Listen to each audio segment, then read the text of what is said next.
Hello मेरे प्यारे, कैसे आप सब लोग, कैसे आपकी चल रही पढ़ाई। मैं महेंद्र पारसारथी आशा करता हूँ आप लोग बिल्कुल स्वस्थ मस्त अपनी पढ़ाई में व्यस्त होंगे।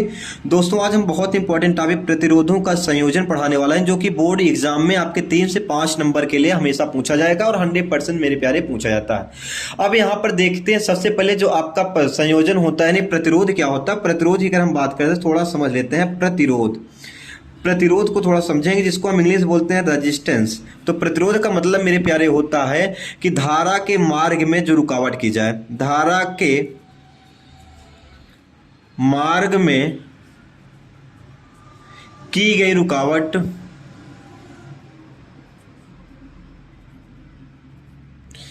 रुकावट को मेरे प्यारे क्या बोलते हैं, हम प्रतिरोध के नाम से जानते हैं। इसका मात्रक याद कर लेना, इसका मात्रक मेरे प्यारे ओम होता है।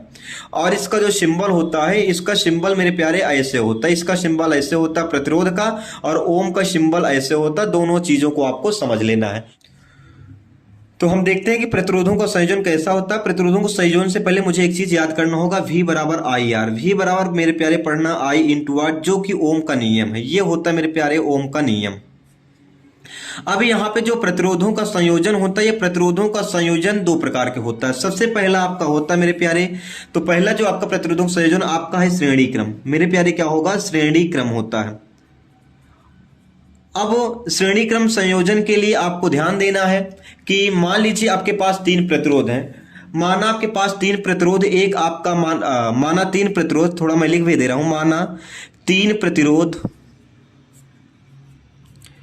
प्रतिरोध आपका R1, R2 और R3 हैं, जिन्हें श्रेणी क्रम में जोड़ा गया है।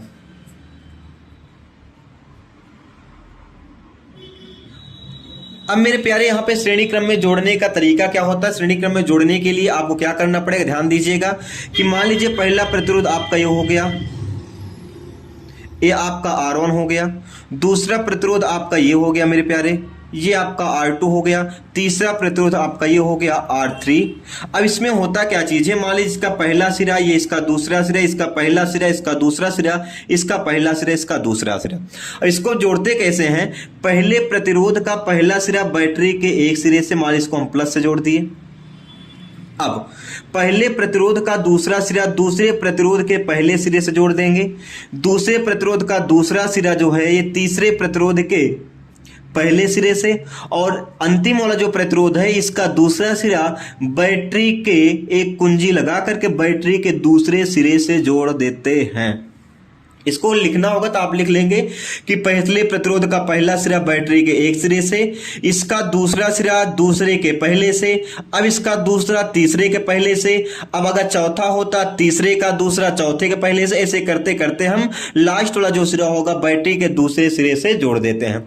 अब याद कर लेना, जो आपका श्रेणी क्रम मेरे प्यारे होता है, श्रेणी क्रम में आपका हमेशा धारा क्या होगी, बराबर होती। धारा क्या होगी, बराबर होगी। ध्यान देना, धारा समान होती। सभी प्रतिरोधों में धारा आई का मान क्या होता है मेरे प्यारे, समान होता है। लेकिन विभवांतर, विभव क्या होता है, यानी विभवांतर मेरे प्यारे क्या होता है, ये अलग अलग होता है। विभवांतर क्या होता है, अलग अलग होता है। जैसे इसका जो विभवांतर होगा, इसका क्या होगा, V1 होगा, इसका विभव क्या होगा, V2 होगा, इसका विभव क्या होगा मेरे प्यारे, V3 होगा। क्या होगा समझ लेना, R1 का V1, R2 का V2 और R3 का विभव कितना होगा, V3 होगा। तो हम लगाएंगे ओम का नियम, यही सीधा सिंपल काम, क्योंकि जल्दी से आपको इसका डेरिवेशन करना। ओम का नियम, ओम का नियम हमने आपको बता दिया होता है V बराबर मेरे प्यारा आई आर। V बराबर क्या होता है, आई आर। अब इसी प्रकार से हम जब देखेंगे तो यहाँ पे हम जब V1, तो V बराबर आई आर होगा। जब हम V1 को निकालेंगे तो V1 को निकालेंगे तो I और प्रतिरोध कितना है आपका R1, और जब V2 को निकालेंगे तो I R2 हो गया। जब V3 के निकालेंगे तो I R3 हो गया। अब डाट डाट करके अगर हम Vn को निकालेंगे तो I Rn आपका होता है। अब सभी प्रतिरोधों को क्या, सभी अब टोटल यहां पर कुल विभव निकाल लेंगे। क्या निकाल लेंगे मेरे प्यारे, कुल विभव या टोटल विभव। कुल विभव निकालेंगे तो V बराबर हो जाएगा V1 plus V2 plus V3 dot dot something. तो आपके यहां देखें V बराबर क्या निकाला, I R1 plus I R2 plus I R3। मेरे प्यारे यहाँ पे हम देखेंगे I को कॉमन कर लेंगे, तो I कॉमन कर लेंगे तो R1 मिल गया प्लस R2 प्लस क्या मिल गया मेरे प्यारे R3। ये आपके गुणे में इधर आ गया, बेटे में आएगा V बराबर I, V upon I is equal to R1 plus R2 plus क्या हो गया मेरे प्यारे R3। अब आपको पता है कि V बराबर होता IR, तो यहाँ पे V अपान I की जो वैल्यू होगी मेरे प्यारे क्या होगा R होगा। अब यही V अपान I के स्थान में क्या लिख देंगे R लिख देंगे, तो R बराबर मिल गया मेरे प्यारे R1 plus R2 plus R3, यानी अगर आपके बहुत सारे प्रतिरोध होंगे तो हम RN तक इसको मान लेते हैं। तो मेरे प्यारे यही प्रतिरोधों का श्रेणी क्रम संयोजन है। प्रतिरोधों का श्रेणी क्रम संयोजन होता है। ये कब लगाया, जैसे आपको अधिकतम प्रतिरोध निकालने हो, अधिकतम प्रतिरोध निकालना हो मेरे प्यारे, तो हम किसका प्रयोग करेंगे, श्रेणी क्रम संयोजन का प्रयोग करते हैं। ये आपको बिल्कुल समझ में आ जाना चाहिए। अब हम दूसरा देखेंगे, समांतर क्रम संयोजन कैसे करते हैं। समांतर क्रम संयोजन को भी थोड़ा सा ध्यान देना है। समांतर क्रम में क्या हो गया, मैं कुछ भी नहीं, सीधा सिंपल का माना आपके तीन प्रतिरोध R1 R2 R3 हैं जो कि समांतर क्रम में जुड़े हैं। उसके बाद समांतर क्रम को कैसे जोड़ा जाता है ध्यान दीजिएगा। मान लीजिए आपके पास तीन प्रतिरोध क्या है, एक आपका R1 हो गया, दूसरा मेरे प्यारे क्या हो गया R2 हो गया, ये तीसरा प्रतिरोध आपका क्या हो गया R3। ध्यान से समझना है, पहला सिरा दूसरा सिरा, पहला सिरा दूसरा सिरा, पहला सिरा दूसरा सिरा। अब इसमें होता क्या चीज है, सभी प्रतिरोधों के पहले सिरे को बैटरी के एक सिरे से जोड़ देते हैं, इसको हम प्लस से जोड़ दिए।